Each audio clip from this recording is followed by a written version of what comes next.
Chapter 19 of Margaret of Anjou. This recording is in the public domain. Margaret of Anjou by Jacob Abbott. Chapter 19. Return to England. Margaret found one friend in France, who seems to have espoused her cause from a sentiment of sincere and disinterested attachment to her. This was a certain knight named Pierre de Brezé. He was an officer of high rank in the government of Normandy, and a man of very considerable influence among the distinguished personages of those times. Margaret had known him intimately many years before. He was appointed one of the commissioners on the French side to negotiate, with Suffolk and the others, the terms of Margaret's marriage, and he had taken a very prominent part in the tournaments and other celebrations which took place in honour of the wedding before Margaret left her native land. When he now saw the poor queen coming back to France an exile, bereft of friends, of resources, and almost of hope, the interest which he had felt for her in former years was revived. It is said that he fell in love with her. However this may be, it is certain that Margaret's great beauty must have had a very important influence in deepening the sentiment of compassion which the misfortunes of the poor fugitive were so well calculated to inspire. At any rate, Brezé entered at once into the queen's service with great enthusiasm. He brought with him a force of 2,000 men. With this army, and with the money which she had borrowed of King Louis, Margaret resolved to make one more attempt to recover her husband's kingdom. At length, in the month of October, 1462, 5 months after she arrived in France, she set sail with a small number of vessels, containing the soldiers that Brezé had provided for her. Her plan was to land in the north of England, for it was in that part of the country that the friends of the Lancaster line were most numerous and powerful. King Edward's government knew something of her plans, or at least suspected them, and they stationed a fleet to watch for her and intercept her. She, however, contrived to elude them, and reached the shores of England in safety. The fleet approached the shore at Teignmouth, but the guns of the forts were pointed against her, and she was forbidden to land. She, however, succeeded, either at that place or at some other point along the coast, in effecting a debarkation, but she was threatened so soon with an attack by a large army which she heard was approaching, under the command of the Earl of Warwick, that the French troops fled precipitately to their ships, leaving Margaret, the prince, Brezé, and a few others who remained faithful to her, on shore. Being thus deserted, Margaret and her party were compelled to retreat too. They embarked on board a fisherman's boat, which was the only means of conveyance left to them, and in this manner made their way to Berwick, which town was in the possession of her friends. They were long in reaching Berwick, being detained by a storm. The storm, however, caused Margaret a much greater injury than mere detention. The ships in which the French soldiers had fled were caught by it off a range of rocky cliffs lying between Teignmouth and Berwick, the most prominent of which is called Bamborough Head. The ships were driven upon the rocks and rocky islands which lay along the shore, and there broken to pieces by the sea which roiled in upon them from the offing. All the stores, and provisions, and munitions of war, which Margaret had brought from France, and which constituted almost her sole reliance for carrying on the war, were lost. Most of the men saved themselves, and made their escape to an island that lay near, called Holy Island, but here they were soon afterward attacked by a body of Yorkist troops and cut to pieces. Margaret reached Berwick in her fishing boat at last, bearing these terrible tidings to her friends there. One would suppose that the last hope of her being able to retrieve her fallen fortunes would now be extinguished, and that she would sink down in utter and absolute despair. But it was not in Margaret's nature to despair. The more heavily the pressure of calamity and the hostility of her foes weighed upon her, the more fierce and determined was the spirit of resistance which they aroused in her bosom. In this instance, instead of yielding to dejection and despondency, she began at once to take measures for assembling a new force, and the ardor and energy which she displayed inspired all around her with some portion of her confidence and zeal. A new army was raised during the winter. Very early in the spring it took the field, and a series of military operations followed, in which towns and castles were taken and retaken, and skirmishes fought all along the Scottish frontier. At length the contending forces were concentrated near a place called Hexham, and a general battle ensued. The queen's army was defeated. The king, who was in the battle, had a most narrow escape. He fled on horseback, for when he was in good bodily health he was an excellent horseman, but he was so hotly pursued that 3 of his body guard were taken. It is mentioned that one of the men thus taken wore the king's cap of state, which was embroidered with 2 crowns of gold, one representing the kingdom of England, and the other that of France, the title to which country the English sovereign still pretended to claim, in virtue of their former extended possessions there, although pretty much all except the town of Calais was now lost. Perhaps the pursuers of the king's party were deceived by this royal cap, and took the wearer of it for the king. At any rate, the officer wearing the cap was taken, and the king escaped.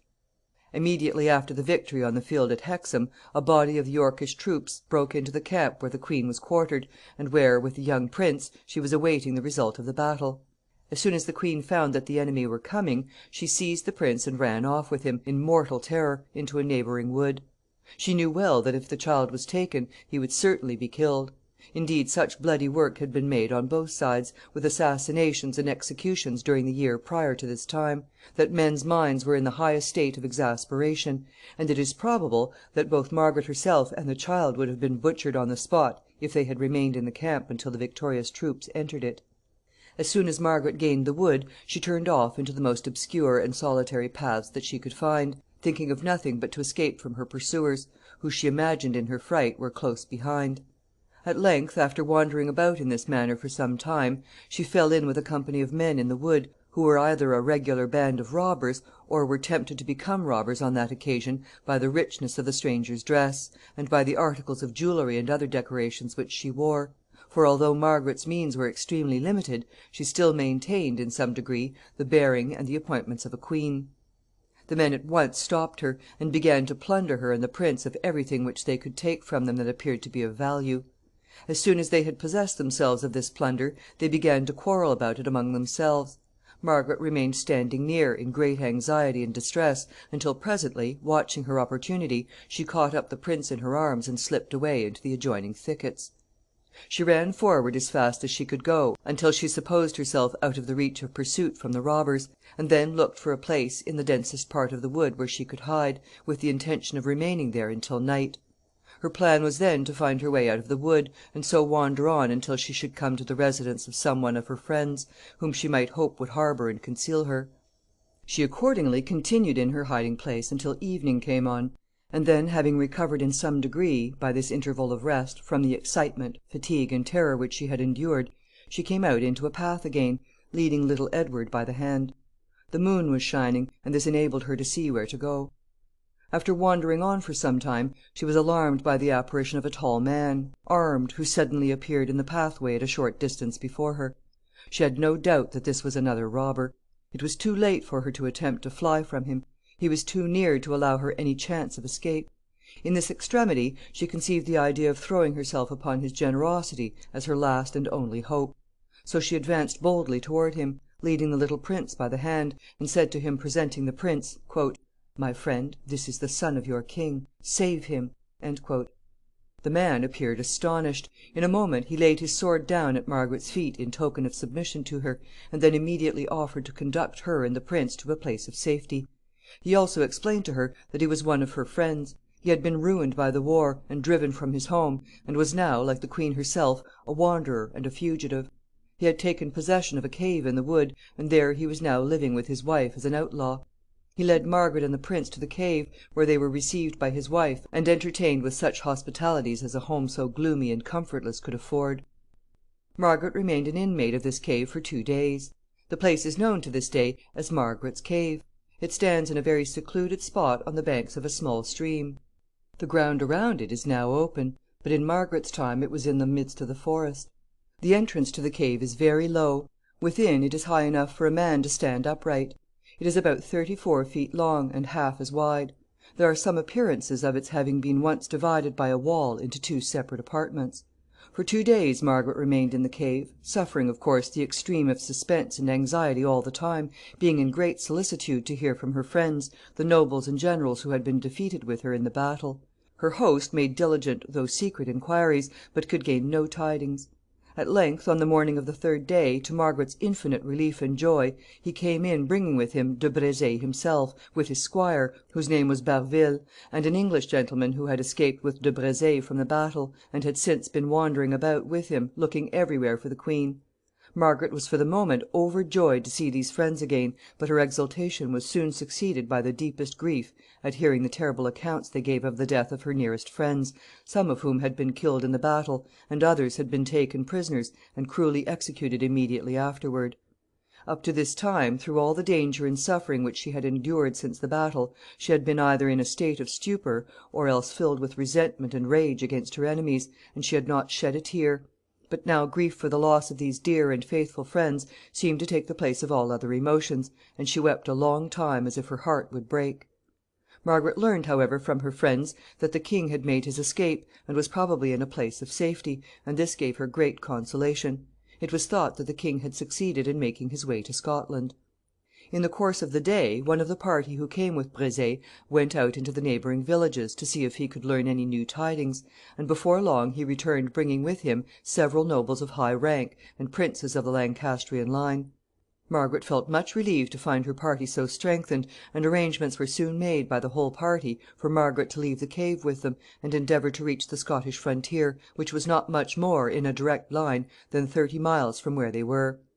Before they departed from the cave, Margaret expressed her thanks very earnestly to the outlaw and his wife for their kindness in receiving her and the little prince into their cave, and in doing so much for their comfort while there, although by so doing they not only encroached very much upon their own slender means of support, but also incurred a very serious risk in harboring such a fugitive.